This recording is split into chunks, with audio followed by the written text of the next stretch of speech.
Pineapple jam ഉണ്ടാക്കാനായി ഞാനിവിടെ കൈതച്ചക്ക എടുത്തു വെച്ചിരിക്കുകയാണ്. ഇതിൻ്റെ രണ്ടറ്റവും മുറിച്ച് മാറ്റി നമ്മൾക്ക് തൊലി കളഞ്ഞ് വൃത്തിയാക്കിയെടുക്കാം.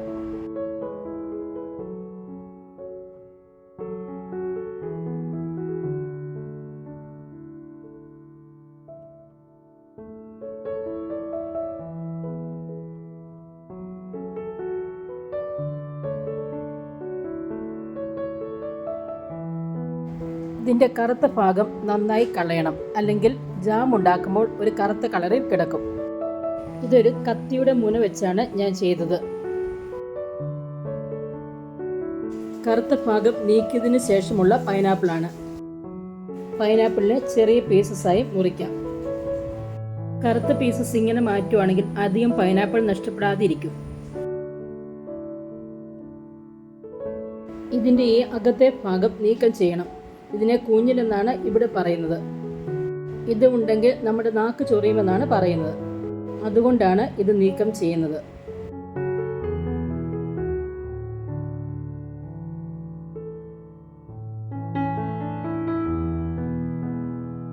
ഇനി ഇത് ഈ ഒരു സൈസിൽ മുറിച്ചിടാം. ഇത് 2 പൈനാപ്പിൾ മുറിച്ച പീസസ് ആണ്.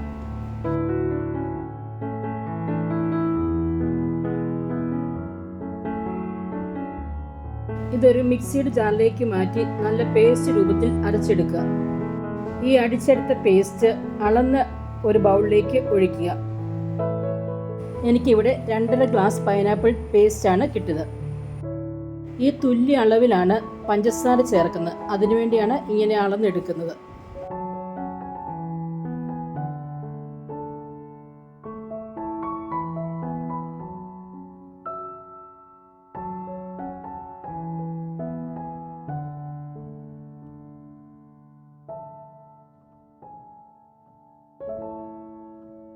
ചൂടായ ഒരു ഉരുളിയിലേക്ക് ഈ പേസ്റ്റ് മാറ്റാം.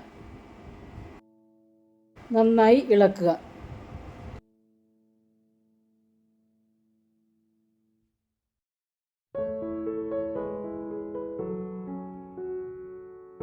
ഇനി ഇതിലേക്ക് 2.5 ഗ്ലാസ് പഞ്ചസാര ചേർക്കുക. നന്നായി ഇളക്കി യോജിപ്പിക്കുക. ഒരു കഷ്ണം കറുവാപ്പട്ട ഇടുക.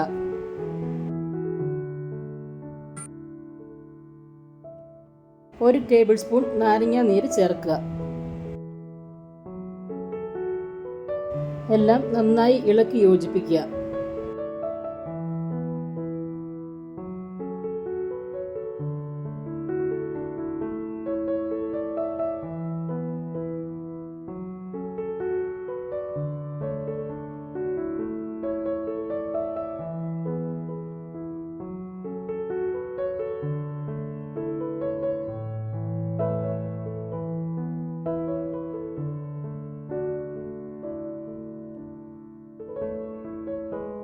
ഈ ഒരു പരുവമാകുമ്പോൾ തീ ഓഫ് ചെയ്യുക.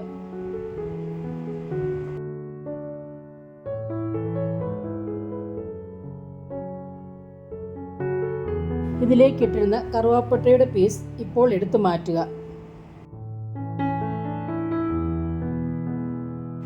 ഞാനിത് സ്റ്റവിൽ നിന്ന് എടുത്തു മാറ്റി. ഈ സമയം ഒരു 4-5 ഗ്രാമ്പു ഇതിലേക്ക് ആഡ് ചെയ്യുക.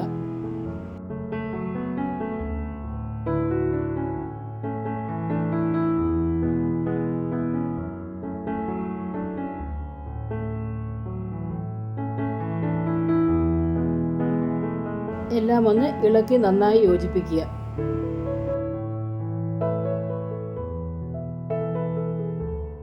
ഇതൊരു ഗ്ലാസ് ബൗളിലേക്ക് മാറ്റാം. ഗ്രാമ്പു ഇപ്പോൾ എടുത്തു കളയേണ്ട ആവശ്യമില്ല. നമ്മൾ ഉപയോഗിക്കുമ്പോൾ എടുത്തു മാറ്റിയാൽ മതി. സ്വാദിഷ്ടമായ പൈനാപ്പിൾ ജാം റെഡി ആയിരിക്കുന്നു. എല്ലാവരും ഒന്ന് ഉണ്ടാക്കി നോക്കി ലൈക്ക് ചെയ്യുകയും ഷെയർ ചെയ്യുകയും കമൻറ്റ് ചെയ്യുകയും സബ്സ്ക്രൈബ് ചെയ്യുകയും ചെയ്യണേ. Thank you.